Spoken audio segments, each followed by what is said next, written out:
You know, it would be easy to fast forward from the very first shot to the last of the two Disney Lion King movies and just make side-by-side comparisons for this entire video. You'd see that the 2019 version is, if not a shot-for-shot remake, then uncannily indebted and seemingly determined to follow in the footsteps of its predecessor.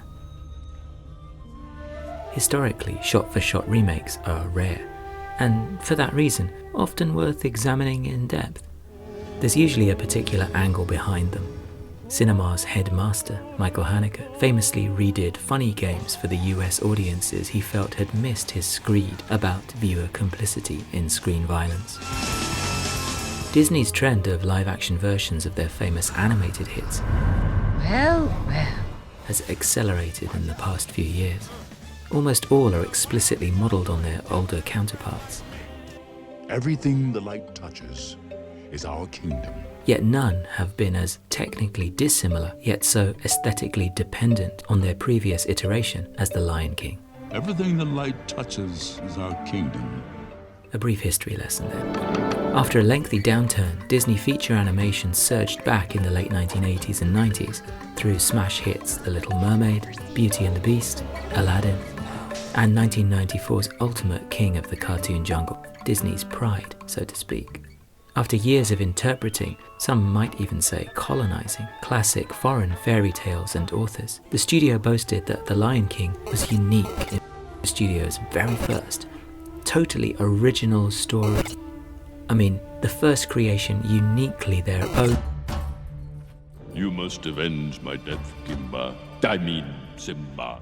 Okay, it's all relative, and that is a whole story in itself. Yet regardless of antecedents, from Osamu Tezuka's Kimba the White Lion, to Shakespeare's Hamlet, to Disney's own Bambi, your mother can't be with you anymore. Lion King felt, looked, and sounded different. So much so that the film's striking opening, with Hans Zimmer's African rhythm-infused score and Lebo M's keening Zulu vocals, was used in its entirety as the movie's first trailer. Lion King 1994 also benefited from early computer technology's input into traditional hand-drawn animation, enabling more ambitious live-action style camera moves and positions, and enhanced atmospheric visual layers. Lion King 2019 takes even more advantage and likely inspiration from technological advances. Virtual reality and video gaming are the backbone for this new kind of digital production. The filmmakers patrolling and corralling a wholly VR environment through headsets, controllers, and monitors. This photorealistic look gets confusing, apparently even for Disney itself. Despite what some might think, this Lion King is as live action as the original. Director Jon Favreau employed a similar strategy for 2016's The Jungle Book, the key difference there being a living, breathing, running human boy in the midst of the virtual jungle. On the African savannah, however, all we have are the CG animals, and here's where sticking so closely to the original muzzles our new pack. The joy of animation is in its ability to defy biology, geography, and the laws of physics. Other than having the creatures here talk, so-called fidelity to nature robs us of so much of what made Lion King memorable. How? Tell me about it. The expressiveness of the characters' faces and bodies to engage us. Do it again. Mufasa! Jeremy Irons' original Scar seemed to relish his villainy, and thus so did we. I'm surrounded by idiots. Chiwetel Ejiofor's Scar is just in a permanent bad mood. Run away and never return. It's a lot less fun. Likewise, the energy and ingenuity of the artistry and storytelling has been sapped. Compare the drab colour palettes here to the expressionistic original, and how those vivid hues and tones added to the drama and visual richness within the frame. And you'll never go hungry again. Musical numbers suffer perhaps the most. The first Lion King's all-singing, all-dancing spectacles shared Disney's animated tradition of Busby Berkeley-esque geometric vitality and grace. But since no animal pyramids have ever been spied on the Serengeti before, We're stuck here with low energy, low impact, scampering about. The new version runs an extra 30-odd minutes, but you get the sense that this is mainly to show off the admittedly impressive landscapes and creatures, and not really to convey a more complex, nuanced story and characters. Lions, attack! Sure, they give the lionesses a touch more agency.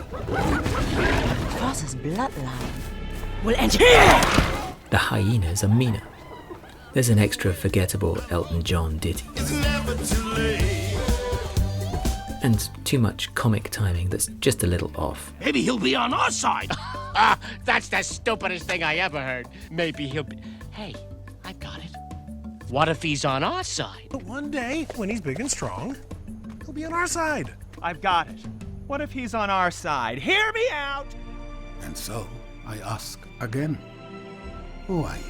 Yet, even if the shift in voice casting African and African American actors for African characters is welcome, it feels dutiful more than anything, something unavoidable, unlike, say, incorporating Asian American voices into the India-set Jungle Book. Not full hibernation, but I nap. The net effect then is of an unsatisfying mutant offspring of wildlife documentary Red has ventured out alone. and the older, live-action, animal-centered Disney movies. The Incredible Journey.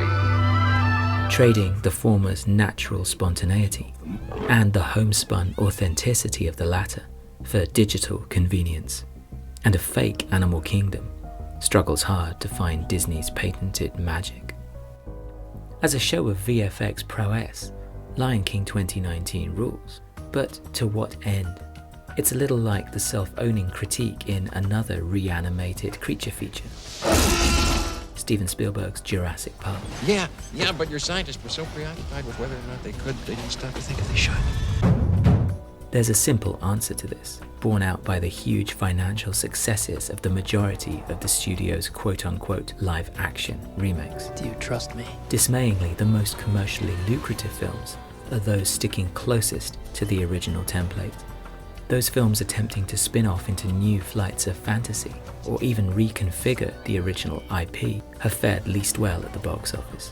Even in the face of Disney's unparalleled brand recognition and marketing might. Who? Audiences too need to ask themselves the cost and sustenance of nostalgia. If you gobble up almost exactly the same meal in a shiny new CGI wrapper. It's not as if Disney are coy about their mission statements here, as director Jon Favreau clearly outlines. It is amazing how much you can change and update invisibly. And that's the trick, is that you don't want it to feel like you've imposed yourself upon the film, but instead you want to pull out the best version of the film. In terms of genuine, creative vision, this is an incredibly timid, damning statement. One basically designed to appease current shareholders rather than inspire future artists. But in the wider picture, it should come as no great surprise.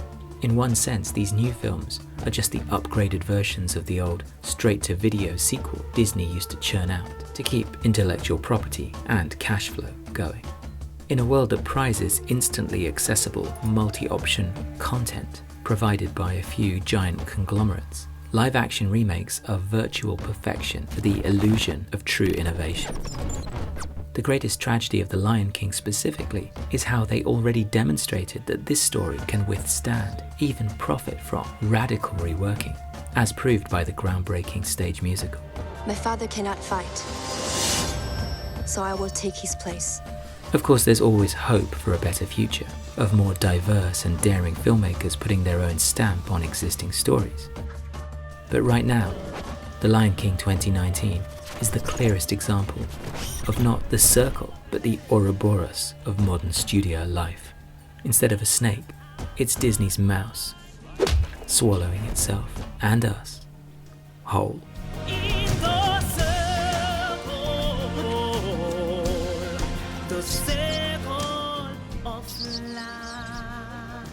Life's not fair.